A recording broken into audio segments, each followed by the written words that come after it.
bonjour à tous. Je tiens à faire une vidéo aujourd'hui concernant l'actualité qu'il se passe entre les Américains et l'Iran. Une actualité brûlante et une actualité urgente. J'ai donc été alerté suite à des vidéos, toute une série d'études très bien menées d'ailleurs par Limb et notamment aussi par le frère qui travaille aussi avec Limb, c'est-à-dire Joël Nadon. Donc le but, c'est de chercher des réponses au travers de l'actualité et de la Bible. Donc nous allons voir maintenant ce que les Écritures disent, et nous allons, grâce à cette étude, je l'espère, je vais pouvoir vous apporter des réponses supplémentaires à Limb et à Joël Nadon. Je vais vraiment aller décortiquer, vraiment mâcher cette nourriture spirituelle et décortiquer en profondeur tout ce texte. Et vous allez voir qu'il y a des choses, une ligne dans la parole de Dieu peut vraiment prendre des profondeurs énormes. Et nous allons voir ça tout de suite. Donc ici, Isaïe chapitre 18, donc là je me réfère à la version de Louis II, 1910. Il est écrit « Terre où retentit le cliquetis des armes au-delà des fleuves de l'Éthiopie ». Ça c'est la première phrase, le premier verset. Et je ne sais pas si vous êtes comme moi, mais cette phrase ne me dit pas grand-chose. Nous voyons ici la terre où retentit le cliquetis des armes, donc on peut trouver peut-être éventuellement quelques petits, je ne sais pas, des bruits de barillet, des bruits de, je sais pas, de chiens de fusil, des petits cliquetis d'armes au-delà des fleuves de l'Éthiopie, donc on voit que c'est au-dessus de l'Éthiopie. Mais alors, nous allons aller chercher un petit peu plus loin ce que cela signifie. Et pour ça, j'utilise, si vous voulez, donc je vais sur le site EMCI, il y a d'autres sites sur Internet, vous allez pouvoir trouver la fonction Strong. Vous voyez, donc ici, nous avons ici la version correcte, Louis II, et nous avons ici la version Strong, donc une sorte de dictionnaire qui a été élaboré notamment par une personne qui porte le même nom, de façon à ce qu'on puisse s'y retrouver, donc c'est que des références par rapport aux mots hébreux ou grecs. Donc là, en l'occurrence, on est dans Isaïe. Et donc là, on va se référer aux mots hébreux. Et nous allons chercher déjà le premier mot ici. Nous allons voir déjà qu'il y a une erreur dans la version Louis II. Dans la version Louis II, nous voyons ici un mot qui est « oh oui ». Alors « oh oui » se traduit par « ah, hélas, ah, oh, oh, malheur ».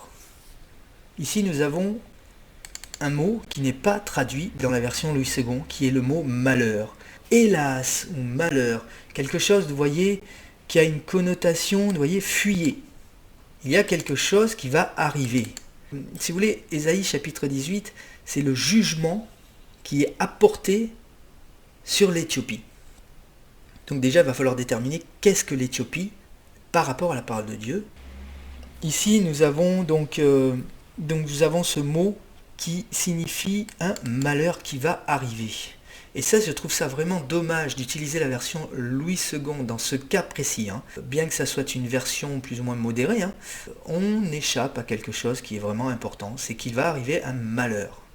Et ce mot-là n'est pas dit. Vous voyez, alors que si je vais prendre dans la version Martin, que je trouve vraiment une des plus fiables avec le Osterwald, vous voyez ici qu'on peut trouver le mot malheur. Et ça, c'est intéressant. Vous voyez, malheur au pays qui fait ombre avec des ailes. Voilà, qui est au-delà des fleuves de Cush. Qui fait ombre avec des ailes. Je ne sais pas si ça vous parle, vous, qui fait ombre avec des ailes. On va aller vérifier tout de suite ce que ça signifie. Mais ce qui est intéressant, c'est qu'on a ici le mot aile. Alors que si on repart sur la version Louis II, 1910, ici nous avons le cliquetis des armes. Alors on va vérifier. On va aller tout simplement dans le Strong. Alors ici donc nous avons le mot terre Eretz qui est bien traduit. Où retentit le cliquetis. Alors on va voir qu'est-ce que cela signifie. On va dans le Strong et on va regarder. Bruissement, bourdonnement, le mot lance et aussi sauterelle qui bruisse. Voilà, c'est un bruit. Donc les bruits sont différents. Si vous prenez par exemple une cymbale que vous tapez dessus, quand vous le mettez sur les oreilles de quelqu'un, je pense qu'il va avoir vraiment très mal aux oreilles. Je ne sais pas si vous avez vu un petit peu une batterie de près, au niveau décibels, ce que ça peut projeter une cymbale, c'est vraiment quelque chose de très puissant. Alors qu'un cliquetis, vous voyez, ça va être quelque chose de beaucoup moins puissant. Donc il va falloir déterminer qu'est-ce qu'est ce bruit finalement. Donc ici nous avons les sauterelles qui bruissent. Les sauterelles qui bruissent. Donc je ne sais pas si ça vous rappelle vraiment les sauterelles de l'Apocalypse de Jean. Les sauterelles qu'on voit comme des bruits d'hélicoptères, vous voyez. Donc ce sont des choses qui sont vraiment plutôt bruyantes. Ici nous avons de toute façon bruyant, bourdonnement, bruissement. Donc c'est quelque chose qui fait du bruit. Donc voilà, donc déjà on a déterminé ici, alors malheur à la terre, où retentit donc un bruit, et alors des armes, on va aller voir ce que ça signifie. On est là pour chercher, on est là pour aller mastiquer, si vous voulez, la parole de Dieu, hein, pour vraiment aller chercher en profondeur dans les misdrash, hein, comme on dit en hébreu, aller creuser vraiment dans la parole. Hein. Donc ici, vous voyez, on a ici le mot kanaf, kanaf qui veut dire aile, voyez. Alors extrémité, bordure, coin, vêtements selon le cas. Évidemment là on va pas parler de vêtements, on est bien conscient qu'on va parler de quelque chose, d'une arme. Hein. Donc ici nous avons des armes qui ont une connotation d'aile, voyez, des ailes, les extrémités, voyez. Nous allons voir aussi que ça peut être traduit par arme bien évidemment, mais voyez il y a le mot quand même oiseau. Donc on a quand même des mots forts, des mots qui reviennent. On a des ailes, ici. On a au bord. J'aurais presque envie de dire à bord. Vous allez voir pourquoi, là où je vais en venir. Nous avons des ailes qui sont au bord, ou à bord plutôt. Des oiseaux, vous voyez. Pourquoi je dis ça? Parce que, si vous voulez, bon je vais en venir au fait hein, directement, nous avons des armes avec des ailes. Chacun d'entre vous a tout à fait reconnu qu'on parle d'avion. On est en train de parler d'avion, tout simplement. On parle d'avion. Voilà, donc ça c'est une chose qui est claire. Ce sont des... Bon, les avions ça fait du bruit, hein. On sait que ça fait des bourdonnements, mais ça peut faire du bruit. On a notamment le bruit du son, quoi, le mur du son, hein, le passage à la vitesse du son, qui va déclencher vraiment un boom, quoi, un bruit puissant que tout le monde pourra entendre. Et ça se fait avec un avion. On est bien d'accord. Hein. Donc je voulais insister sur garder cette image en tête. Hein. Donc il s'agit donc ici je reviens sur ma version que je trouve un petit peu plus correcte. Comme ça c'est plus ou moins, c'est déjà pratiquement presque résumé, vous voyez. Malheur au pays qui fait ombre avec des ailes. Donc vous voyez c'est le passage des avions. Donc on voit qu'ici, alors c'est pas ombre en fait, on a vu qu'il s'agit d'un bruit, d'un bourdonnement. Donc malheur au pays où il y aura des bruits d'avion. Des bruits d'avion, voilà tout simplement. Au-delà du fleuve de l'Éthiopie. Alors au-delà du fleuve de l'Éthiopie, on va parler un petit peu rapidement bien sûr de l'Éthiopie. Alors qu'est-ce que l'Éthiopie et que représente-t-elle? Donc déjà on peut voir que l'Éthiopie vient de l'hébreu kush, donc qui signifie visage brûlé ou encore peau foncée. Il est situé au sud de l'Égypte et il est le berceau de l'Afrique, voire même du monde. Hein. Il s'agit, quand on regarde les fleuves qui sont cités dans la Genèse, eh bien on va voir, faites vos recherches, mais vous verrez, on va regarder Nahar par exemple, et vous verrez que les fleuves de l'Éthiopie sont vraiment liés avec l'Éden, hein, avec le jardin d'Éden. Hein. Donc notamment, vous voyez, donc si je prends le mot Nahar, ici, donc qui signifie courant, rivière, fleuve, ruisseau, courant souterrain, eh bien nous avons ici des références directement qui sont citées dans la parole de Dieu, donc où c'est que nous allons voir qu'il est parlé de fleuve dans la Genèse. Vous voyez, ici, c'est intéressant, le Genèse chapitre 2, verset 13, le nom du second fleuve, donc Nahar, le nom du second fleuve, est Gihon. C'est celui qui entoure tout le pays de Cush. Donc vous voyez, Cush, je viens de le dire tout à l'heure, ça signifie, c'est l'Éthiopie en fait, hein, c'est l'Éthiopie. Si on va On va sortir d'ici et on va aller chercher le mot Éthiopie. Voyez? Voilà, hein, je ne vous raconte pas d'histoire. Nous avons Cush. Voyez, noir, brûlé par le soleil. En fait, c'est tout simplement la racine, les descendants de l'Afrique. C'est eux qui constituent le peuple africain. Le peuple noir, le peuple brûlé par le soleil. Voilà, tout simplement comme son nom signifie, Cush, donc Éthiopie. Ici, donc nous avions vu que les fleuves qui étaient dans la Genèse, ce sont des fleuves qui sont aux alentours de Cush. Donc l'Éthiopie, c'est le berceau de l'Afrique, mais c'est aussi le berceau de l'humanité. Voilà, enfin, selon la parole de Dieu. Maintenant, chacun fera ses propres recherches. Je vais vous montrer une photo quand même. J'avais envie de vous montrer une photo que j'avais donc préparée. Voilà. Ici, vous avez une photo de l'Égypte. Avec le Nil, tout ça, tous ces fleuves, vous voyez, qui descendent, hein, qui vont se jeter en Éthiopie finalement. Hein, qui vont se jeter en Éthiopie. Donc ici vous avez donc le pays de Cush, la région de Cush, hein, donc qui comprend aussi l'Éthiopie. Tout ça c'est lié en fin de compte. Hein. Et ici vous avez l'Égypte. Donc la civilisation de l'Éthiopie était tributaire de l'Égypte. Alors au début, si on remonte au temps très ancien, c'était l'Éthiopie qui était vraiment la puissance de la région, quoi, hein, de Cush. Hein.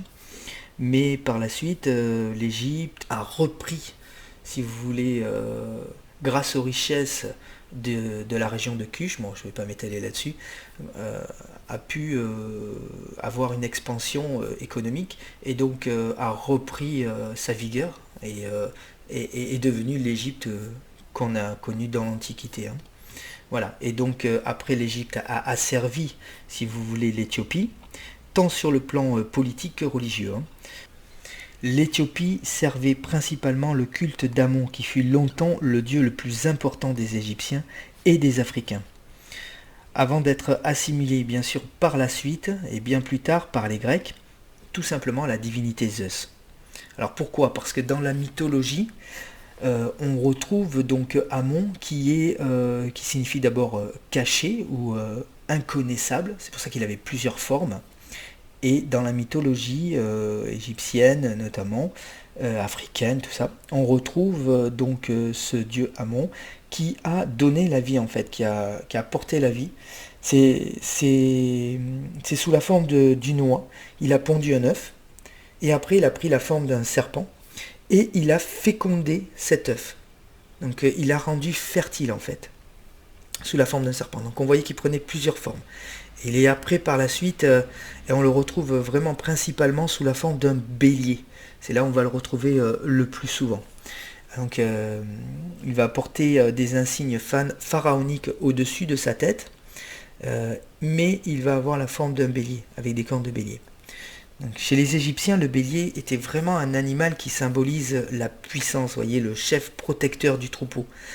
C'est un rapport direct avec aussi « je suis le bon berger » dans Jésus. On voit vraiment que Jésus est le protecteur.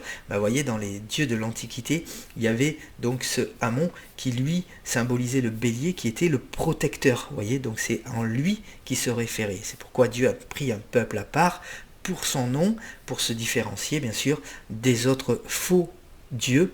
Et c'est pour ça qu'il a éduqué son peuple. Et on verra par la suite, après, mais ça c'est une autre lecture, on verra par la suite que Dieu a été vraiment quand il y a eu les 10 plaies d'Égypte, on voit vraiment que c'est une confrontation entre Dieu et tous les dieux d'Égypte, hein, commencer par le Nil, jusqu'à le dieu soleil quand il met l'obscurité. Enfin bon, c'est une autre lecture, mais vous verrez qu'il y a vraiment un combat spirituel là-dedans. Sinon, que dire de plus donc sur l'Éthiopie? Donc c'était vraiment un animal, donc ce bélier qui était protecteur, et il était vraiment sacré, il était vraiment considéré comme l'emblème vivant du Dieu sur terre. Donc vous voyez là aussi encore un rapport avec Jésus-Christ, bien sûr, puisque c'est Dieu qui est venu sur la terre. Donc vous voyez vraiment une similitude pour les gens qui ont encore des doutes par rapport à Jésus-Christ. Est-il fils de Dieu? Est-il Dieu? Alors c'est difficile à comprendre, bien évidemment. Le Saint-Esprit va nous aider dans toutes ces choses-là. va nous révéler, comme Jésus l'a dit, Pierre, ce n'est pas toi qui reçois cela, mais c'est le Saint-Esprit qui est en toi qui t'a donné la réponse. Donc voilà, le Saint-Esprit peut nous aider, notamment à condition d'être baptisé du Saint-Esprit. Il y a des religions qui ne sont baptisées que d'un seul baptême, le baptême d'eau. Donc forcément, si on oublie un baptême, eh bien on va se retrouver dans le cas de Nicodème. Bon là, je m'égare un petit peu du sujet, mais bon, je ferme la parenthèse juste après. On va se retrouver dans le cas de Nicodème quand il a été voir Jésus-Christ dans la nuit, bien sûr pour ne pas se faire voir, puisque c'était un haut responsable. Il ne voulait surtout pas se faire surprendre. Et il a demandé à Jésus, mais qu'est-ce que je dois faire pour voir le royaume des cieux? Et Jésus lui a dit, si tu ne nais pas d'eau et d'esprit, tu ne verras pas le royaume des cieux. Donc on voit ici deux baptêmes, je précise, le baptême d'eau et le baptême du Saint-Esprit. Et regardez, parcourez notamment le Nouveau Testament, vous verrez qu'il y a deux baptêmes. Il y a deux baptêmes. Il y a même quand Pierre a été porté la parole, un officier romain, un centurion romain, eh bien, il a dit, mais ils étaient déjà baptisés dans le Saint-Esprit, donc j'allais pas leur refuser le baptême d'eau.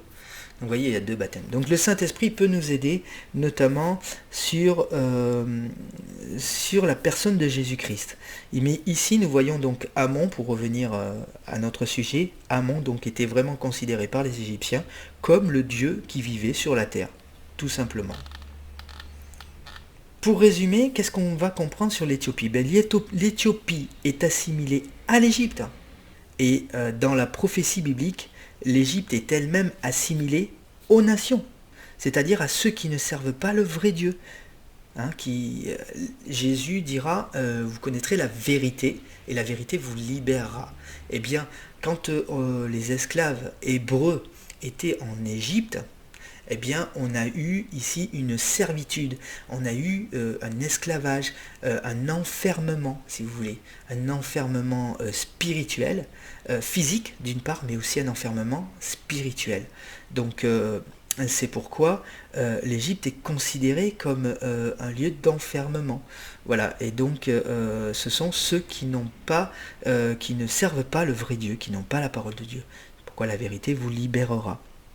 Je ferme encore une fois la parenthèse. J'essaye d'être assez complet dans le sujet et de mettre des petits bouts comme ça, des petites pensées spirituelles, parsemer un petit peu de sel, mon sujet bien évidemment, pour lui donner un petit peu plus de corps. Donc nous voyons donc que l'Éthiopie est apparentée à l'Égypte et que l'Égypte elle-même est apparentée aux nations et donc qui ne servent pas le vrai Dieu. Et par conséquent, maintenant, nous pouvons bien sûr comprendre cette prédiction sur l'Éthiopie. On va remplacer l'Éthiopie pour bien comprendre cette prophétie actuelle, bien sûr, parce que la prophétie prend différentes formes. Il y a une partie de la prophétie qui se réalise avant et une partie pour aujourd'hui. Donc ici, nous avons un jugement sur les nations. L'Éthiopie dans la Bible. Alors tout d'abord, nous voyons que l'histoire du Messie se déroule au cœur même de la ville sainte, à Jérusalem, vous êtes d'accord avec moi. Mais après sa mort, très vite, les premières persécutions vont éclater autour de Jérusalem. Et tout simplement, les disciples vont être obligés de se disperser dans la Judée, dans la Samarie. Voyez. L'action qui voulait donc faire que par la violence on allait étouffer la parole de Dieu, voyez, par la persécution, a donné, si vous voulez, un résultat complètement contraire, puisqu'elle a permis au contraire sa diffusion, puisque les disciples ont été obligés de fuir et donc de se disperser, et c'est par là que s'est répandue la bonne nouvelle concernant Jésus-Christ. Et ça, vous le verrez dans Actes chapitre 1, verset 8.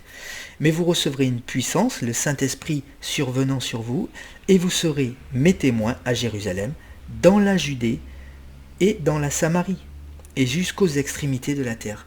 Donc vous voyez, Jésus avait déjà conscience qu'il allait avoir une persécution, et que les disciples allaient devoir se répandre aux alentours. Il allait les faire sortir finalement par la persécution de Jérusalem. Sinon, ils seraient restés, si vous voulez, dans le berceau de Jérusalem et ils ne seraient pas sortis, si vous voulez, en vue d'une expansion du message. Donc c'était vraiment primordial. Ça a donc servi à répandre la bonne nouvelle. Vous voyez donc. Alors l'Éthiopie, on le retrouve où? Bien, on le retrouve sur le chemin de Gaza. Et nous avons Philippe qui se retrouvait sur le chemin de Gaza, en Actes chapitre 8, versets 26 à 34. Je vous laisserai le soin de le lire. Eh bien, Philippe a donné la bonne nouvelle à un Éthiopien. C'était un Africain, c'était un Éthiopien en fait, tout simplement. Donc c'était vraiment, cet Éthiopien était vraiment le premier étranger qui allait pouvoir colporter jusqu'à la lointaine Éthiopie, le message de Jésus-Christ, puisque lui-même l'avait reçu de Philippe. Donc il était aussi, cet Éthiopien était bien considéré, on voit qu'il a été le baptême qui a été rapporté, le baptême de l'eau, qui a été rapporté dans la Bible. Donc on comprend maintenant facilement par ces exemples que Dieu voulait faire connaître aussi aux nations. Là encore, on voit que l'Éthiopie était considérée comme les nations. Je ne sais pas si vous voyez où je veux en venir. Donc, on a parlé tout à l'heure que l'Éthiopie était assimilée à l'Égypte. L'Égypte elle-même assimilée aux nations. Donc, on peut parler que quand vous parlez de l'Éthiopie, vous parlez des nations. Et quand on regarde l'expansion, on sort de Jérusalem pour aller vers l'extérieur. On sort de Jérusalem pour aller vers les nations. Puisque les nations signifient tout ce qui n'est pas juif. Donc, on va aller vers l'expansion. Et quand on regarde au travers de la Bible, la prédication, si vous voulez, le message, l'évangélisation de Philippe sur le chemin de Gaza, eh bien ça allait amener à parler aux nations, donc à l'Éthiopie, puisqu'on avait l'eunuque éthiopien, par exemple. Voilà, c'est un exemple concret dans la parole de Dieu. C'est très important de rester fidèle à la parole de Dieu quand on dit quelque chose, eh bien de pouvoir le justifier avec des versets et dans la parole de Dieu. Donc l'Éthiopie, c'est les nations. Ici, donc, nous avons, on reprend sur ce texte, malheur au pays, donc, qui fait des bruits d'avions au-delà des fleuves de Cush, donc au-dessus des nations. Ici, vous avez donc, au-dessus de l'Éthiopie, donc, qui correspond aux nations. Ici, vous avez l'Éthiopie. Eh bien, tout ce qui est au-dessus, au-delà, eh bien, vous avez, il y a le Soudan, vous avez l'Égypte, et vous avez ici, on ne le voit pas ici, vous avez Jérusalem, vous avez ici tous les pays arabes, donc on voit ici des bruits d'avions, des bruits de guerre, quelque part, comme Jésus en a parlé. Donc c'est vraiment important, parce que c'est une prophétie qui est vraiment des derniers temps, mais ça, vous le saviez déjà, j'imagine. On continue, on va poursuivre donc notre parole. Toi qui envoies sur mer des messagers. On va regarder le mot messager. Ici, nous avons le mot tsir. Qu'est-ce que cela signifie? Alors, bien sûr, évidemment, c'est bien traduit, envoyer messager. Mais ici, nous voyons que ça a une notion de pivot de porte. Vous voyez, un pivot de porte, un gond. C'est ce qui maintient l'édifice. Donc, c'est quelque chose de solide. C'est quelque chose de costaud et qui va permettre de faire bouger la porte de droite à gauche, et c'est sur lequel la porte va s'appuyer. Donc c'est quelque chose, c'est un messager solide. Vous voyez ce que je veux dire? Donc en fait, nous avons ici la notion d'angoisse et de détresse. Quand on voit ce messager arriver, ce personnage solide, fort, robuste, eh bien on a plutôt tendance à avoir un peu peur, être un peu angoissé. Voilà ce que ce mot tsir signifie. Donc ce n'est pas n'importe quel messager. Puisque le mot hébreu tsir ici a une signification bien particulière en hébreu. Regardez ici la racine du mot tsir. C'est, alors je ne prononce pas forcément bien parce que c'est pas ma langue naturelle, je vous le dis tout de suite. Alors, tsur, comme ça. Donc ici vous avez le mot lié, assiégé. Voyez ? Vous avez ici confiné, mettre en sûreté. Et là, c'est intéressant, cerner, entourer, assiéger. Voilà. Donc ça, ce sont les racines. Donc qu'est-ce que ce messager? Qu'est-ce que sont ces bruits d'avions, ces messagers? Ce sont des gens qui viennent cerner, entourer, assiéger. C'est quelqu'un qui vient vous faire la guerre, tout simplement. Voilà. On ne va pas tourner autour du pot. Vous avez ici... enfermé, enclore, c'est quelqu'un qui vient vous museler, qui vient vous faire taire. En juste 2 phrases, eh bien déjà on a décelé dans la parole de Dieu des choses qui sont vraiment puissantes. Si on revient, voilà, si on revient ici à Louis II, Eh bien, nous avons terre où retentit les cliquetis des armes, au-delà des fleuves de l'Éthiopie. Toi qui envoies sur mer des messagers, voilà, etc. Donc là, nous avons quelque chose d'un peu plus léger, un peu plus light. Or, si on regarde dans la parole de Dieu, eh bien, on voit que c'est loin, c'est très très loin d'être light. Nous avons quelque chose, un malheur qui va arriver au-dessus de l'Éthiopie, dans la région, si vous voulez, du Moyen-Orient, et où c'est qu'il va y avoir des messagers puissants qui vont venir pour vraiment faire taire ceux qui sont en train de faire le désordre. Donc nous avons quelque chose vraiment, une guerre qui s'enclenche quelque part. Hein. Donc nous continuons la lecture. Alors, dans les navires, ici nous avons les navires Kélia. Qu'est-ce que signifient ces navires? Ce sont ici des navires de guerre. Et pourquoi des navires de guerre? Tout simplement parce que ici vous avez, voilà, ça signifie armes. Donc ce sont des armes de chasse ou de guerre. Ce sont des bateaux de guerre. Des bateaux de guerre. Et tout à l'heure on a vu aussi qu'il y avait des lances. On a vu qu'il y avait des avions. Des avions à bord du navire de guerre. Voilà, ce n'est pas la chasse, hein, bien évidemment, vous l'avez compris tout de suite. Hein. Donc vous voyez qu'on arrive à approfondir par rapport à la parole de Dieu. On est en train de parler de porte-avions. Mais rendez-vous compte, comment à un instant vous pouvez voir des porte-avions juste par la lecture simple. Il faut aller chercher les réponses. Nous avons vu que c'était des navires de guerre qui portent des ailes. Et même, j'irai même plus loin. Si on regarde ici, le mot cliquetis, ce qui fait du bruit, nous avons ici une lance. C'est vrai qu'une lance peut avoir une extrémité pointue, ça peut être une arme. Et c'était certainement vrai dans les temps anciens. Mais aujourd'hui, rendez-vous compte, aujourd'hui, les lances, c'est quoi? Ce sont des missiles, des roquettes. Ce sont comme des lances. On vous envoie une lance. C'est plus des archers. Ce sont des missiles que vous recevez sur la tête. C'est plus des flèches. Donc, vous avez des lances, extrémités pointues, qui font du bruit. Elles font du bruit. Donc, nous avons des avions et des missiles qui sont embarqués. Voilà. Vous voyez tout ce qu'on peut déceler, tout ce qu'on peut aller chercher comme information. Alors on va continuer parce que ça devient intéressant. Nous avons ici les navires, nous avons ici des navires de jonc. Alors on va regarder ce que veut dire gomme. Gomme, eh bien nous avons jonc, roseau, papyrus.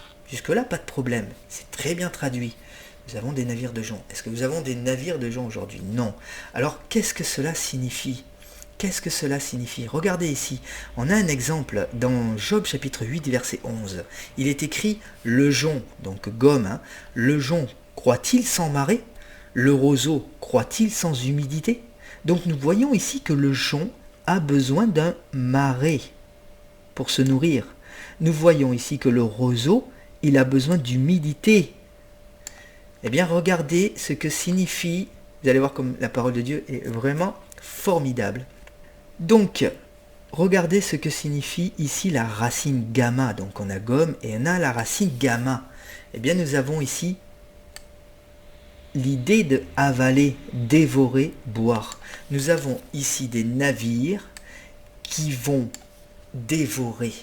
Des navires qui vont avaler, qui vont tout avaler sur leur passage, qui vont dévorer. Ce sont des armes puissantes, des armes colossales, des armes qui font peur. Ce sont eux les messagers. Ce sont des navires de jonc, mais avec la notion d'avaler, de dévorer. Ils se nourrissent de ça. C'est leur métier, la US Navy. On ne va pas tourner autour du pot. C'est la US Navy. Voilà. Donc c'est clairement expliqué dans la parole de Dieu. Donc ici, dans les navires de jonc, nous avons ici des navires destructeurs, donc qui avalent, qui dévorent tout, hein, volant sur la surface des eaux. Voilà. Jusque là, tout va bien. On comprend qu'un porte-avions, ça va sur l'eau, un bateau qui va sur l'eau, là tout va bien. Nous continuons. Allez, messager rapide. Nous avons ici le mot messager. Et nous l'avons ici aussi messager. 2 fois nous avons le mot messager. Mais regardez, ce qui est intéressant, c'est qu'ici nous avons un messager qui est traduit par tsir. On l'a vu tout à l'heure, ce sont des messagers de guerre avec leurs porte-avions, leurs avions, tout leur attirail. Mais ici, regardez, les messagers dont il est parlé, c'est Malak. Et pour beaucoup d'entre vous qui connaissez un peu l'hébreu, vous avez tout de suite compris que Malak, ce sont les anges. On n'est plus dans le même messager. Donc on a 2 lectures. La première lecture va nous parler d'un malheur qui va survenir au Moyen-Orient par rapport aux nations, quand il va y avoir des avions, des porte-avions avec des avions embarqués sur l'eau et des missiles embarqués sur l'eau, des messagers qui vont venir pour faire taire la terreur, on l'a vu tout à l'heure, tout simplement. Alors que ici, vous avez, dans le même verset, vous avez une autre sorte de messager. Vous voyez, dans la Martine, on n'a pas les mêmes mots. Allez, messager léger vers les nations. Alors que ici, vous avez qui envoie par mer des ambassadeurs. Vous voyez, et pourtant, dans la Louis II, eh bien, il y avait 2 fois le mot messager. Donc vous voyez comme quoi d'une version à une autre, eh bien, on s'aperçoit tout de suite là, au regard des Écritures, que la Martine est beaucoup plus précise, du moins apporte plus d'éléments. Donc là nous avons ici une sorte de messager Malak, un ange, des anges, ce sont des anges. Et quand vous regardez dans la Bible, souvent vous allez voir Malak, c'est l'ange de l'Éternel, l'ange de l'Éternel. Voilà, l'ange de l'Éternel, vous voyez, où voilà, ce sont des anges, ce sont des envoyés de Dieu. Voilà. Bon, il y aurait beaucoup à dire sur l'ange de l'Éternel, mais c'est un autre sujet. Donc là, nous avons des anges qui sont envoyés par Dieu. Donc d'un côté, on s'adresse aux nations, et là maintenant, Dieu va nous parler par rapport aux anges, donc à lui, à ce que Dieu veut faire, ce qu'il veut envoyer comme message aux nations.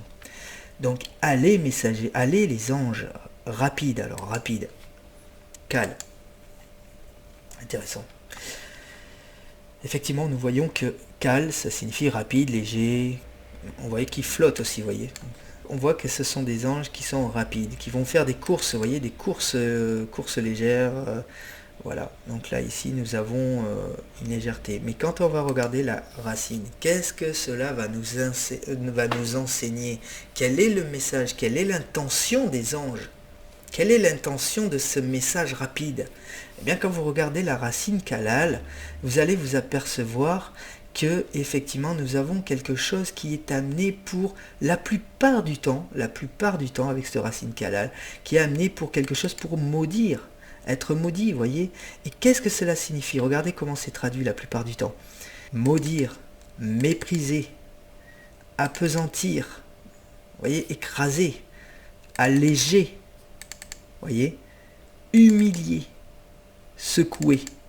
Donc on a quelque chose, on a des messagers qui viennent apporter un message de façon à écraser, à humilier, à secouer. On va voir qu'il se passe quelque chose qui va arriver. On voit qu'il y a des messagers qui vont donner un message de malédiction. Il y a un malheur, et on le voit ici. Vous voyez, les messagers, vous voyez comme quoi je vous raconte pas n'importe quoi. De par la recherche de l'écriture, on s'aperçoit que ces messagers, si on recherche vraiment dans la parole de Dieu, on va voir que ces messagers, on va connaître même l'intention du message. C'est apporter un malheur, maudire, voyez, écraser, humilier, secouer, diminuer, ça va affaiblir. Il va y avoir quelque chose qui va se passer, et nous le voyons au tout début. Malheur. Et ça c'est le message, le premier message, la première intention. Malheur au pays. Où il va y avoir des porte-avions qui vont venir au Moyen-Orient. Et ici donc nous avons ces messagers. Vous voyez, comme quoi c'est vraiment très très très très parlant, quoi. Alors, donc on continue. Les messages rapides qui vont aller donc vers la nation. C'est pas n'importe quelle nation, c'est la nation qui va envoyer ces porte-avions. La nation forte, voyez, la nation vigoureuse. Alors vigoureuse, c'est intéressant à regarder. Parce que ici, on a le mot morat. Morat, ça signifie vigoureuse, ça peut être traduit par vigoureuse, effectivement. Et moi, si vous voulez, j'aurais plutôt tendance à avoir une lecture par quelque chose de, voyez, quelque chose qui est nettoyé, ayant reçu un polissage lisse, voyez. On le voit souvent dans la parole. Bon, à part dans les versets d'Ésaïe où c'est qu'on a vigoureuse, c'est là où c'est que c'est traduit par vigoureuse, mais par contre, la plupart du temps, vous voyez, on a l'Éternel. La maison de l'Éternel était des reins polis. Vous voyez, c'est un polissage. C'est pour étinceler qu'elle est polie. Vous voyez, nous avons ici l'épée, elle est polie. Donc vous voyez, on a quelque chose de poli, de brillant, presque oui, de propre, quoi, quelque part, de brillant. Donc c'est pas vraiment vigoureuse le mot qui va se dégager de cette pensée, de ce texte, au travers de cette écriture.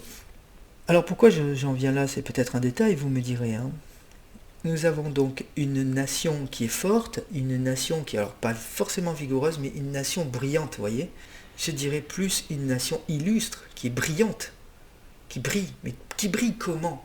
Eh bien, là encore une fois, la parole de Dieu nous donne des éléments. On a la racine du mot arat. Et arat, si vous voulez, c'est quelque chose qui est précipité. Précipité. Pousser la tête la première, si vous voulez. C'est quelque chose qui est conduit d'une façon téméraire. Alors, nous voyons que cette nation est une nation brillante, une nation illustre, par rapport au fait que c'est une nation qui est dans l'action, une nation qui agit, une nation qui agit d'une façon téméraire, c'est-à-dire qui agit précipitamment. Un peu l'image de quelqu'un, on vous insulte, vous lui mettez une claque. Et vous brillez par votre force. Je ne sais pas si vous me suivez, mais j'imagine que oui. Vous n'acceptez pas le reproche, l'insulte, vous n'acceptez pas ça. Vous êtes une nation puissante, forte, et vous montrez votre force. Si quelqu'un vient vous mettre un bâton dans les roues, ou qui vient nuire à vos intérêts, qu'ils soient économiques, financiers, militaires, tout ce que vous voulez, eh bien vous venez tout de suite l'écraser. Eh bien c'est exactement ce qui se passe au travers des actualités. On va voir après, là on regarde l'aspect biblique, puisque bon, ma chaîne s'appelle Actualité biblique, et on va voir aussi l'aspect des actualités.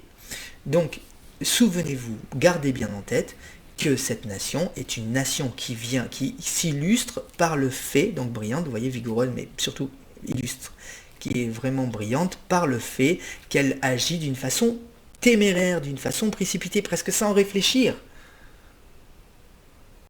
Je laisse pas la place... je vais négocier s'il est possible, je vais dire arrête, une fois, deux fois, puis tout de suite on rentre dedans. C'est cette nation-là, c'est cette nation qui brille par la force. Vous voyez? Téméraire. Donc la force qui brille par la force. C'est une nation forte comme on l'a vu dans le texte.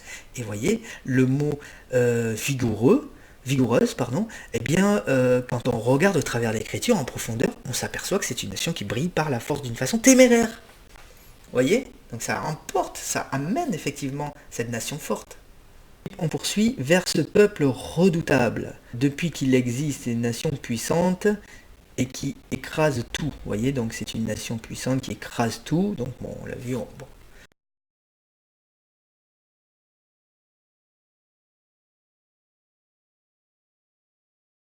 Quelle nation a envoyé des porte-avions pour faire taire leurs opposants d'une façon spontanée?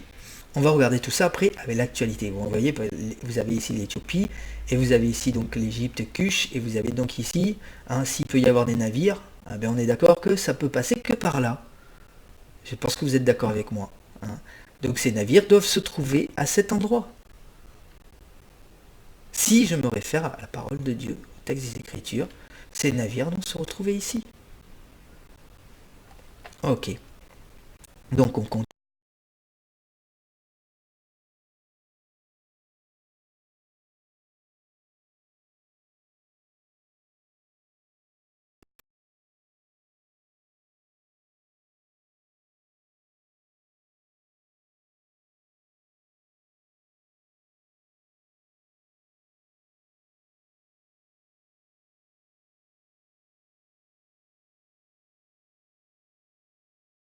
tout à fait intéressant. D'ailleurs, je vais le parcourir si vous voulez bien.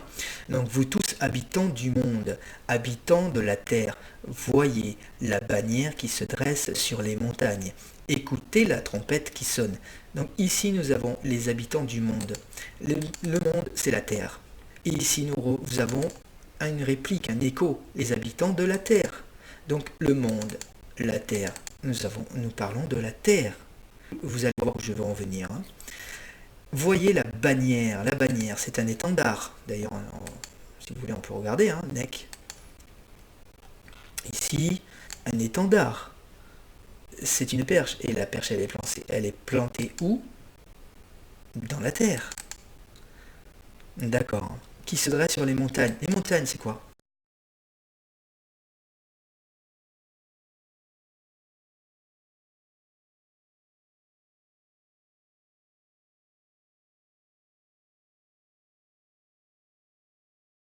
Voilà, ça prendra le temps que ça prendra.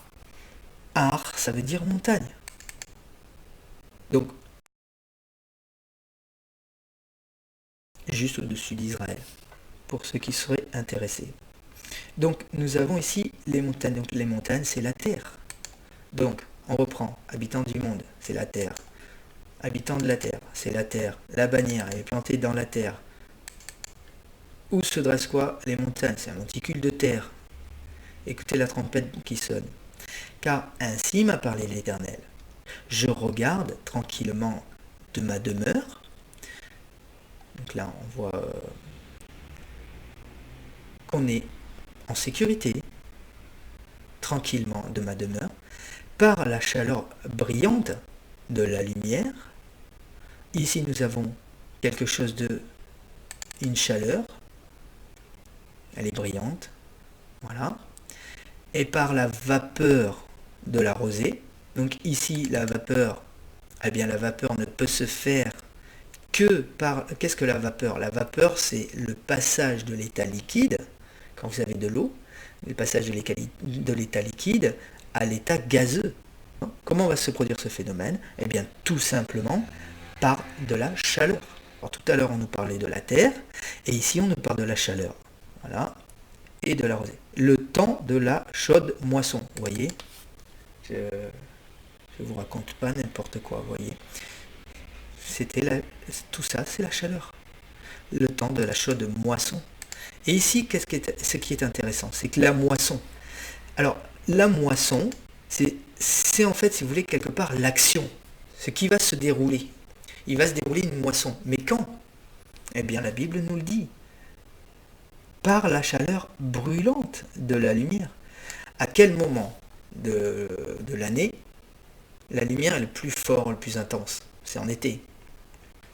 C'est en été. La chaude, c'est en été. Voilà. Mais on va voir une précision, parce qu'on pourrait jusqu'à là penser que c'est l'été, mais on va voir que non, en fait. Mais on s'y rapproche. Mais avant la moisson, quand la pousse est achevée, ici nous avons une pousse. Je vais enlever le strong. Il va plus mettre d'utilité en fait. Donc on va voir ici que avant la moisson, quand la pousse est achevée, ça veut dire quoi? On fait référence ici directement, et bien évidemment à la moisson, mais on fait référence directement aux paroles de Jésus. Quand Jésus nous dit qu'il y aura deux herbes qui vont pousser ensemble, mais on ne peut pas les arracher dès le début, il faut attendre qu'ils soient à maturité pour pouvoir faire quoi? Les moissonner. Et qu'est-ce que ça signifie? Ça signifie qu'on va arracher la mauvaise herbe. On va l'arracher. Et on va prendre la bonne herbe. C'est celle-là qu'on va récupérer pour la moisson. Donc bien évidemment, vous l'avez tous compris, les chrétiens comparés au reste du monde. Mais ici, il est fait question directement de ça. Mais à ce temps-là, à ce temps précis, donc juste avant la moisson. Donc on voit que la moisson, ça arrive au moment, après le printemps, enfin à la fin du printemps et juste un peu avant l'été. Voilà. Euh, c'est pas le sujet aujourd'hui, mais ce serait intéressant de faire des recherches par rapport à la fête de la Pentecôte, qui est la fête de la moisson, et qui se situera cette année le 9, le 9 juin. Le 9 juin. Dans une autre vidéo, je parlerai aussi de certains événements qui sont liés à tout ça. J'espère en avoir le temps si Dieu me le permet. Donc ici nous voyons que là, quand la pousse est achevée, et bien quand la moisson est mûre, tout simplement, eh bien nous allons pouvoir arracher la mauvaise herbe et garder la bonne. Quand la fleur devient un raisin qui mûrit, donc là c'est pas sans vous rappeler les paroles de Jésus, Matthieu 24, qui nous dit, observez, quand vous voyez les fruits, vous voyez que c'est la saison tout simplement. Il coupe les sarments avec la serpe et il enlève et il tranche les cèpes. Alors ici, on avait vu, il y avait beaucoup le mot chaleur qui venait être martelé. Nous avions la terre qui est martelée. Nous avons donc, ce sont les gens de la terre. Nous avons ici qu'à un moment donné, quand ça va arriver au niveau de l'été pratiquement, presque à la venue de l'été, à la fin au moment chaud en fait, ce ne sera pas en hiver, voilà, ça c'est clair, eh bien nous allons avoir une moisson qui va arriver et on va séparer la bonne herbe de la mauvaise. Voilà. Et qu'est-ce qui va être martelé maintenant? Eh bien, nous voyons ici que nous avons le mot coupe. Il coupe les serments. Être coupé. Ici, il l'enlève. Être enlevé. Il tranche. Être retranché. Est-ce que vous comprenez? Couper, enlever, retrancher. Il s'agit ici de l'enlèvement. Tout simplement. Au moment de la chaude saison, il y aura un enlèvement qui va se faire par rapport à la terre. Ça sera la moisson, parce qu'elle arrive à maturité. Je pense qu'il faut que les chrétiens s'en aillent. Parce que sinon, il va y avoir un malheur. C'est les messagers Malak qui viennent de Dieu pour annoncer cela.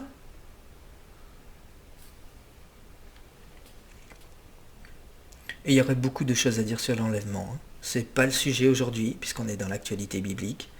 Mais sachez notamment que vous pouvez quand même garder ces mots. Quelqu'un qui est coupé, enlevé et retranché. Tranché. Alors, pour ceux qui vont rester, donc la mauvaise herbe, comme on a parlé, ils seront tous abandonnés aux oiseaux de proie des montagnes et aux bêtes de la terre. Les oiseaux de proie passeront l'été sur leurs cadavres. Donc vous voyez ici, vous voyez comme quoi je ne vous raconte pas n'importe quoi. J'essaye d'être le plus précis possible pour éviter nombre de commentaires qui vont me tomber dessus bien évidemment, parce qu'on est là pour prendre des risques, mais c'est pas grave, je laisse les commentaires, chacun a le droit de parler, on a le droit de s'exprimer. Si d'ailleurs des frères et sœurs peuvent donner des réponses sur certains commentaires, il n'y a pas de souci, on est communauté, on est tous des frères et sœurs, on est un ensemble, une assemblée, même si on n'est pas forcément identifié à une étiquette religieuse. Donc, on est surtout des enfants de Dieu et on est là pour être des disciples de Christ. Voilà, tout simplement. Ça, c'est notre étiquette. On est l'église de Jésus-Christ. Alors, nous voyons ici donc que c'est l'été que les oiseaux passeront cette période-là sur les cadavres des gens. Suite au malheur. Donc, ça signifie quoi? Ça signifie que l'enlèvement doit se faire un peu avant l'été, à une période chaude, et au moment de la moisson. Donc c'est pourquoi je vous rappelle encore, regardez, essayez de faire des recherches concernant quelle est la fête de la moisson dans la Bible, tout simplement. Mais bon, c'est pas vraiment le sujet. Toujours est-il que, voyez, c'est confirmé ici que les oiseaux de proie passeront l'été sur leurs cadavres. Et même, ils vont passer, et les bêtes de la terre passeront l'hiver sur leurs cadavres. Donc on peut voir que c'est une période de guerre qui va être enclenchée pour un certain temps. L'été et l'hiver, on a une période de 6 mois là. Facile. On a une période facile de 6 mois, 6 à 8 mois. Puisqu'on peut considérer que janvier, février, c'est encore l'hiver. Et donc pour finir, en conclusion, bien sûr, la parole de Dieu nous donne une heureuse espérance. En ce temps-là, des offrandes seront en ce temps-là. Alors ça signifie pas que c'est au moment où les porte-avions vont arriver et qu'il y a des gens qui vont apporter des offrandes à l'Éternel. Parce que dans un seul chapitre de la Bible, on peut avoir des périodes de temps qui sont très longues. Vous pouvez avoir dans le livre de David, par exemple, des moments où on va parler de David à un moment, et puis dans la phrase d'après, on va parler d'autre chose, et il y a peut-être 15 ans qui se sont écoulés, ou 5 ans. Vous voyez, donc c'est pas parce que ça fait partie du même verset, ou même du même chapitre, que ça se passe instantanément. Pas du tout. En ce temps-là, donc là on nous parle d'une heureuse espérance, mais il faut en fait oublier tout ce qui est en haut, et on commence, si vous voulez, une nouvelle lecture, un nouveau livre quelque part, hein. Et là on comprendrait, en ce temps-là, des offrandes seront apportées à l'Éternel des armées, par le peuple fort et vigoureux, donc celui qui avait amené des porte-avions, par le peuple redoutable, depuis qu'il existe, nation puissante et qui écrase tout, et dont le pays est coupé par les fleuves. Et elles seront apportées là où réside le nom de l'Éternel des armées, sur la montagne de Sion. Donc ici nous avons une heureuse espérance qui montre que après tout cela, après les malheurs, après la guerre, après tout ça, eh bien Dieu va rétablir les choses et va mettre les choses en ordre quelque part, et on verra par la suite que les nations, ces peuples forts et vigoureux, donc ça, je lance un message notamment à nos chers amis témoins de Jéhovah qui prétendent que à la fin du monde, d'après leur dire, hein, vous pouvez réagir, hein, si je me suis trompé là-dessus, mais d'après ce que j'en sais, à la fin du monde, alors leur Dieu Jéhovah, donnera la terre à tous les témoins de Jéhovah.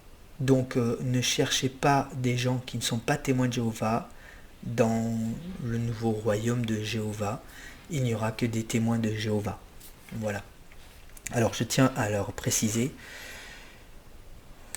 encore une fois, que ce n'est pas ce que dit la Bible. Ce n'est vraiment pas ce que dit la Bible. C'est pourquoi faites attention à qui vous croyez.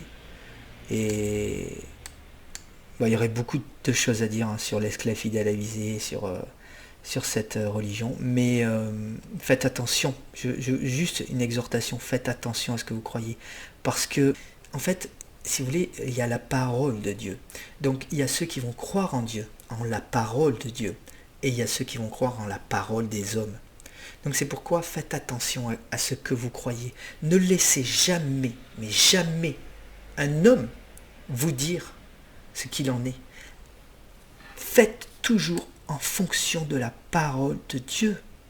Je voulais juste dire ça sans faire vraiment de critique ou blesser qui que ce soit, mais juste pour vous dire que attention à la parole des hommes. On peut vous donner des enseignements qui sont sortis de la Bible, qui sont sur notamment les témoins de Jéhovah, sur des tours de garde et réveillez-vous, mais qui vont donner des pensées des hommes, tout simplement. Alors que la Bible, c'est celle-là qu'il faut croire. Quand Jésus va revenir, il va demander aux gens, il va leur dire, mais tu as écouté quoi? La parole des hommes. Moi je t'ai dit, je prends un exemple simple, Jésus nous dit, prenez le pain et le vin, car celui qui ne prend pas le pain et le vin n'aura pas la vie éternelle. Ça c'est une parole de notre Seigneur, c'est de notre Maître, Rabbi, notre Seigneur. Il nous dit ça clairement, c'est écrit dans la parole de Dieu. Eh bien, vous avez les témoins de Jéhovah qui disent, dans une tour de garde, ne prenez pas le pain et le vin, parce que nous avons 144 000 membres au 1, donc sortis de leur contexte, hein, parce que là encore, il y a beaucoup de choses à dire. Nous avons les 144 000 personnes qui vont, des membres au moins du moins, qui vont prendre le pain et le vin, et c'est par eux que vous allez être sauvés. Vous voyez, c'est quelque chose d'horrible, de terrifiant. Mais quand la parole de Dieu nous dit il n'y a qu'un seul sauveur, il n'y a qu'un seul chemin, il n'y a qu'un seul salut, c'est Jésus-Christ. Alors Jésus nous dit prenez le pain et le vin pour avoir la vie éternelle, et nous avons une sorte d'esclaves fidèles à viser, soi-disant, qui vont nous dire ne prenez pas le pain et le vin. Donc déjà il va y avoir il y a déjà un problème en soi. Et ils vont pouvoir l'expliquer avec des mots à eux, des idées à eux, qui sont sorties de la parole de Dieu. Donc faites attention quand même à ce que vous entendez, parce que ce qu'on entend doit venir de la parole de Dieu, absolument, absolument, absolument. Donc ici nous voyons que des peuples, ces peuples même, donc l'Amérique notamment, ce sera, Dieu nous dit, c'est une parole de Dieu, elle est certaine et vraie. Ce sont ces gens qui vont apporter des offrandes à l'Éternel des armées. Oui, ce peuple fort et vigoureux. Oui, par ce peuple redoutable depuis qu'il existe. Nation puissante. Eh bien, voyez, Dieu est victorieux. Dieu est victorieux. Parce qu'il va permettre que cette nation puissante qui écrase tout le monde, eh bien, qu'elle va finalement se soumettre à Dieu. Et c'est ce que Dieu veut. Dieu n'est pas un Dieu qui cherche à écraser. Non, il désire que tout le monde soit sauvé. Et notamment cette nation. Et il va avoir la victoire sur cette nation puissante. Et qui écrasait tout. C'est lui qui va finalement l'écraser. Dans le sens où il va la soumettre. Parce que c'est elle-même, ces nations puissantes, cette nation. Et ils vont apporter des offrandes à l'Éternel des armées. Où ça ? Sur la montagne de Sion, donc directement là où Dieu réside quelque part, bien qu'il réside partout, à chaque instant, à tout moment, mais si vous voulez par ce point de repère. Donc concernant As a Lamb, je vous encourage à regarder leur vidéo. Évidemment étant alerté par ça, j'ai voulu chercher dans la parole de Dieu, et effectivement je m'aperçois que la parole de Dieu est claire. Elle est claire, elle nous parle effectivement de porte-avions. Elle nous parle de porte-avions qui vont venir. Donc merci à eux pour être vraiment des sentinelles qui cherchent, qui sont à l'affût de tout. Vraiment bravo. Donc ici nous allons voir les actualités. Que se passe-t-il ? Nous avons ici, si je reprends le titre, nous ne laisserons pas l'Iran se doter de l'arme nucléaire. Ça c'est Benjamin Netanyahou qui nous dit ça. Donc, qu'est-ce s'est-il passé ? Alors, j'ai relevé rapidement le texte. On va lire un peu le journal, si vous voulez bien. Donc, le Premier ministre a rappelé que les événements de ces derniers jours montrent bien contre quoi nous luttons. La tentative de nous faire quitter notre terre. Après un week-end de tirs meurtriers de roquettes palestiniennes sur le sud d'Israël. Donc ici nous avons des roquettes qui ont été tirées. Il y a eu plus de, je dis pas de bêtises, 600 roquettes. Il y a eu 4 morts notamment. Donc voilà, donc bon, c'est vraiment un véritable miracle, hein, parce que ils ont beau bombarder, il y a quand même ce dôme de fer qui est là, qui vient protéger Israël, et 4 morts sur 600 roquettes, c'est 600 missiles ou roquettes qui ont été tirés. C'est vraiment prodigieux, on voit que Dieu est là, hein. Il laisse pas tomber les roquettes n'importe où, et il protège encore son pays et son peuple. On va continuer donc la lecture. Nos ennemis du siècle dernier ont tenté de faire la même chose, c'est-à-dire la tentative de faire quitter le pays, la terre d'Israël à Israël. Et donc ils ont échoué, a-t-il déclaré.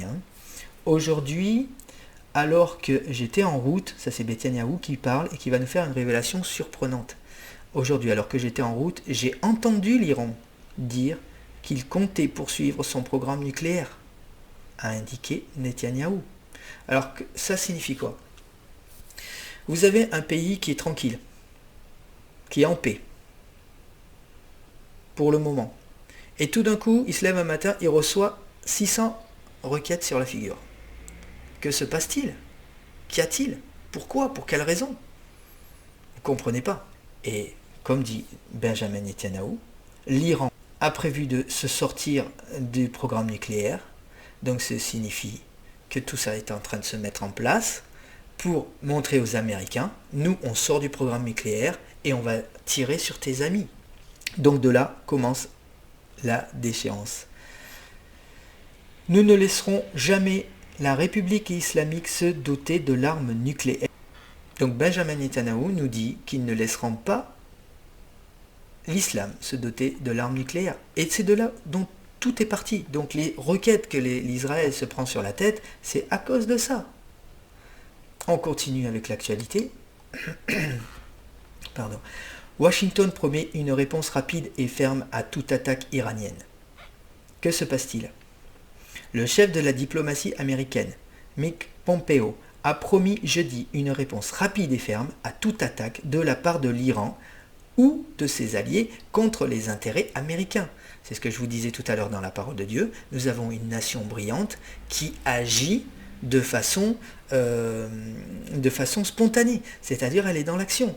Si tu viens attaquer mes intérêts, eh bien moi je te tire dessus, quoi.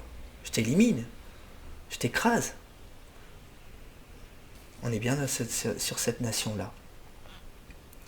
Nous voyons ici que les États-Unis ont dépêché un porte-avions ou des bombardiers B-52 dans le Golfe face à des menaces d'attaque imminentes attribuées à Téhéran. Donc les États-Unis ont dépêché un porte-avions. Voilà. Ils ont dépêché ça c'est pas un porte-avions. Hein. Ils ont dépêché un porte-avions et ils les amènent dans le Golfe. Le régime de Téhéran doit comprendre que toute attaque menée par lui ou par ses affidés, quel qu'il soit, contre les intérêts ou ressortissants américains, fera face à une réponse rapide et ferme des États-Unis. C'est ce que on avait vu tout à l'heure quand on avait vu donc que cette armée donc agit d'une façon rapide, d'une façon spontanée, quoi. Donc on l'avait vu ici, je crois, si je me trompe pas, avec Mourad, hein, voilà, voilà, hein, donc Mourad qui est d'une façon précipitée, vous voyez, d'une façon téméraire. Donc on y va. Vous voyez qu'on est bien dans la même nation, hein, dans la même parole. Hein. On continue. Au reste des actualités. Qu'a répondu l'Iran face à l'Amérique? La flotte américaine pourra être détruite avec un seul missile. Ça, ce sont les hauts dignitaires iraniens qui ont déclaré ça. Vous avez ici le porte-avions.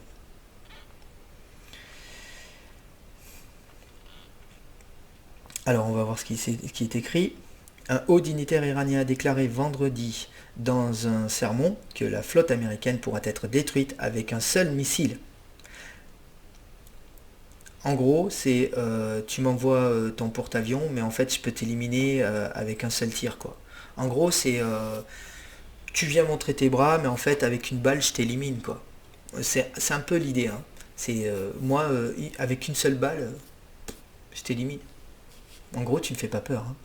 Et c'est intéressant cette idée de une seule balle parce que vous allez voir par la suite où je veux en venir. Hein. Et ça, je garde ça pour la fin. Le porte-avions américain US Abraham Lincoln sur fond d'escalade, donc des tensions diplomatiques entre les États-Unis et l'Iran, a traversé jeudi le canal de Suez, ont annoncé les autorités égyptiennes. Donc là, nous avons une information qui a été annoncée par les Égyptiens, donc on voit bien que ça a été confirmé, que le porte-avions Abraham Lincoln a traversé le canal de Suez.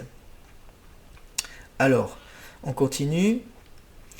L'amiral Manish a reçu le major général Ralph Grover, attaché militaire à l'ambassade des États-Unis au Caire, venu spécialement pour vérifier le bon passage du porte-avions américain, a-t-il ajouté. Donc là, nous avons quelqu'un qui est venu spécialement pour confirmer et vérifier que le porte-avions Abraham Lincoln est venu et est bien passé, que tout s'est passé sans encombre. Vous allez voir que c'est important.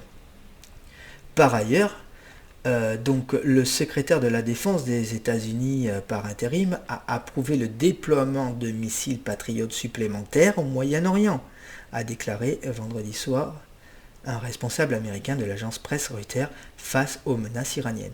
Donc là, on approuve le déploiement de missiles patriotes. Et je reviens sur la parole de Dieu. Nous avons ici le cliquetis des armes. Et nous avons ici les lances. Le bruit de lance. On est dans les missiles aussi. Donc vous voyez, comme quoi, au travers de la parole de Dieu, en cherchant un peu, on arrive à obtenir des informations capitales par rapport aux actualités brûlantes qui sont en train de se dérouler sous nos yeux. D'où le nom de la chaîne. On continue. Donc nous avons, je résume rapidement, et on a envoyé un porte-avions Abraham Lincoln qui doit arriver donc au canal de Suez. Donc ici l'Égypte, Kujde, on a vu ici. Ici nous avons, c'est par là en fait que le porte-avions va passer. Et donc là je voulais vous le montrer. Donc ici vous voyez, nous avons le canal de Suez. Hein, voilà, vous voyez le canal de Suez. Voilà. Voilà. Ici. C'est ici où passe le bateau, l'Abraham Lincoln. Donc voilà le port Saïd. Et voilà, il arrive au canal de Suez, ici. Donc il va arriver après dans la mer Morte. Vous voyez, vous avez le Sinaï ici, l'Égypte, tout ça. Vous voyez, donc on est bien dans la région au nord de l'Éthiopie. Hein. On est bien dans la région du nord de l'Éthiopie. Hein. Donc si je regarde, je ne sais pas si j'ai une carte... il n'y a pas plus d'informations bon, sur cette carte du moins. Et vous voyez, vous avez la mer Rouge ici, donc le canal de Suez ici, là. Le porte-avions est arrivé donc ici. Donc ces porte-avions, hein, ces avions embarqués, c'est une forme dissimulée. Pourquoi dissimulée? Pourquoi dissimulée? Pourquoi je vous dis dissimulée? Regardez ici. J'ai été peut-être un peu vite, je vais revenir en arrière. Quand on regarde ici les armes, je reprends. Voilà, quand on regarde ici le cliquetis des armes, ici vous avez les armes. Ce que moi je considère, c'est plus que des armes en fait, ce sont des avions. Des lances, des missiles. Hein. Parce qu'on a vu aussi le cliquetis, ça peut être aussi des lances, donc des missiles, et ça peut être aussi des ailes, donc des avions, des oiseaux, des oiseaux à bord, comme on l'a vu tout à l'heure. Hein. On ne va pas refaire depuis le début. Donc ici vous avez canaf, donc qui sont des ailes, effectivement. Mais regardez, si je reprends la racine du mot canaf, ici, vous avez ici, qu'est-ce qu'il est écrit? Être, alors jeté dans un coin, être caché de la vue.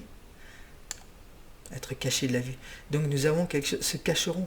Donc nous avons quelque chose qui est caché. Donc les missiles qui sont envoyés dans ces porte-avions, ils ne sont pas à la vue. Vous avez les avions sont à la vue, mais pas tous. Parce que vous avez beaucoup d'avions qui sont en soute.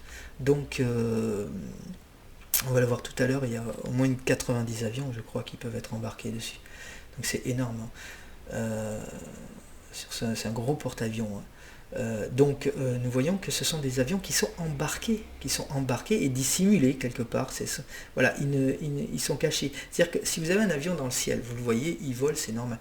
Mais là, ce sont des avions qui ne viennent pas par leur propre action. C'est-à-dire qu'ils ne sont pas partis de l'Amérique et ils viennent au canal de Suez. Ce sont des avions qui sont venus d'une façon embarquée. Vous voyez, être posés. Regardez ça, c'est magnifique la parole de Dieu. Être posé. Ce sont des avions qui ont été posés sur un navire. C'est ce que ça nous dit. C'est ce que ça nous dit. Malheur au pays.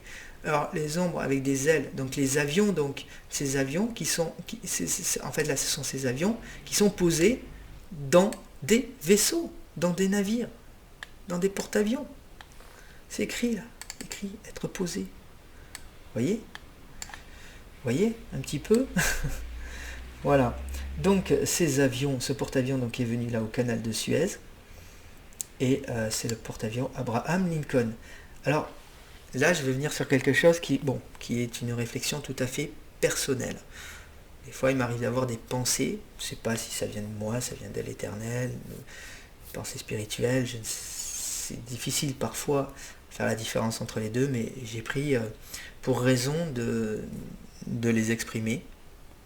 Et puis voilà, on verra bien après ce qu'il en est, mais je préfère dire que là on quitte, si vous voulez, le domaine biblique quelque part, bien que, si on regarde dans Daniel 8, on peut voir une menace qui est amenée sur un homme qui sera dans la puissance, dans la force. C'était notamment, on parlait d'Alexandre le Grand, vous voyez, c'était quelqu'un qui avait fait une guerre éclair, qui était dans la puissance et qui a perdu sa puissance. Donc, vous allez voir où je veux en venir. Bon, là, c'est quelque chose de personnel et je mets vraiment en garde. Voilà, c'est quelque chose à regarder de loin parce que ce ne sont que mes pensées que j'ai pu recevoir. On va en parler tout de suite. Voilà, Abraham Lincoln.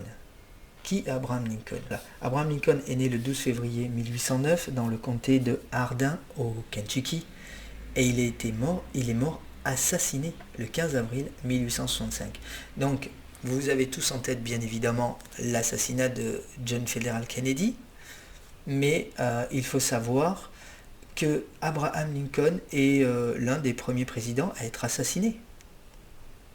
Tout à fait, Abraham Lincoln a été assassiné. Bon, nous avons ici le porte-avions Abraham Lincoln, mais vous voyez qu'ils sont pas tous, nous avons des avions mais ils sont pas tous là, et nous voyons qu'il peut y avoir 83 à bord, notamment 90, il marque une capacité maximale de 90, donc bon, il y en a qui sont dissimulés, cachés ou posés, comme j'en ai parlé tout à l'heure. Donc ce porte-avions, donc c'est une puissance de feu colossale, hein, bien évidemment. Et vous voyez, il est écrit que il est le second navire à avoir été nommé d'après le nom de l'ancien président des États-Unis, Abraham Lincoln. Sa devise officielle, donc, ne périra pas. C'est intéressant de voir que ce porte-avions-là, qui dit ne périra pas, porte le nom d'un président qui a été assassiné. Donc c'est là où je voudrais en venir. C'est que ici nous avons un malheur qui va arriver. Lorsque les porte-avions vont venir dans ce détroit de Suez, sur la mer Rouge finalement.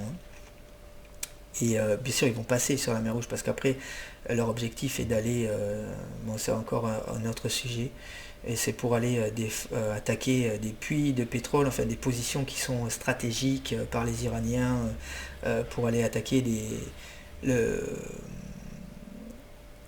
par rapport aux intérêts économiques pétroliers. Donc là c'est encore autre chose, mais disons que ça c'est ce passage là, et c'est ce que la Bible elle nous dit. C'est pour ça que je vous parle de ce passage. Bien sûr, il va pas aller direct, il va pas s'arrêter dans la mer morte, et il va bien sûr aller plus loin, un peu plus haut d'ailleurs, vers l'Iran, mais bon, on n'en parle pas pour ce sujet là, puisqu'on va s'intéresser directement à ce que la Bible nous a dit. Ici, je voulais faire référence aux Simpsons. Pourquoi je parle de ça? Parce que c'est intéressant de voir. Bon, là on sort de la Bible, hein, donc comme je vous l'ai dit, on sort du contexte de la Bible, hein, depuis tout à l'heure. Mais vous voyez ici, les Simpsons ont prédit la mort de Donald Trump. Au cours des années, les Simpsons ont montré leur habileté incroyable à prédire l'avenir. Nous avons assisté à des épisodes effrayants qui se sont avérés vrais dans le futur, comme la chute des tours jumelles, l'apparition de l'Ebola, et aussi donc le triomphe de Donald Trump comme président des États-Unis, hein, donc vous voyez, était mentionné dans certains épisodes. Donc jamais les Simpsons ont montré une nouvelle prédiction qui pourra sans aucun doute marquer le monde entier. Nous voyons ici une photo dans l'épisode des Simpsons où c'est que nous avons Donald Trump qui est assassiné dans un cercueil. Bon, du moins on le voit mort. Bon, c'est pas, dans l'épisode, visiblement, il parle qu'il est assassiné. Donc il prédit ça. Alors bien sûr, ce n'est pas la parole de Dieu, ce n'est pas fiable à 100%. Mais nous voyons que néanmoins, il y a certainement des puissances sur la Terre, qui dominent d'ailleurs la Terre, qui peuvent certainement agir pour faire que on croit peut-être un dessin animé plutôt qu'à la parole de Dieu. Enfin, bon, voilà. Après, je n'ai pas vraiment je ne tiens pas vraiment le pourquoi du comment, mais toujours est-il que ce sont des faits qui sont réels. Hein. Où c'est qu'il y a des prédictions qui sont sur on l'a vu sur des jeux de cartes.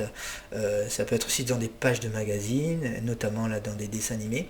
On voit qu'il y a des puissances qui sont là pour un peu comme la voyance, hein, notamment, hein, ce sont les mêmes puissances d'ailleurs, hein, qui sont là pour prédire des choses qui peuvent arriver, qui vont arriver, et ils vont faire en sorte que ça arrive d'ailleurs, pour qu'on croit en ces prédictions du monde, et qu'on se détourne de la parole de Dieu.